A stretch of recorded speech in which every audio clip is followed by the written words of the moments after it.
Okay, so with CPI above 2% and closer to 3%, that's not what the Fed wants. The Fed wants the CPI to be at 2%. And I don't think that's going to happen because I don't see prices going down anywhere I go. So the Fed does not want to lower interest rates if inflation's high. They want to keep interest rates high because they think that's how inflation will come down. So you have inflation still high and you have jobs very low. And this is a recipe for the Fed to be in a neutral position. They don't know what to do because jobs being low does push the Fed to cut rates. But because inflation's high, they're stuck in neutral. So with the government shutdown, if this lasts 2 to 3 weeks, Powell may say he does not have enough data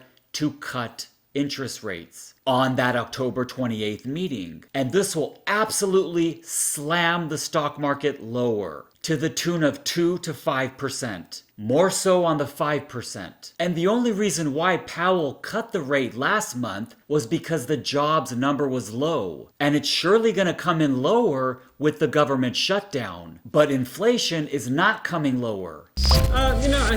There's not really much they can say. I mean, I think we all know the labor markets are cooling, right? I mean, last week we saw the conference board data. It showed weakness in the labor differential. The ADP number showed, basically an outright contraction in private employment.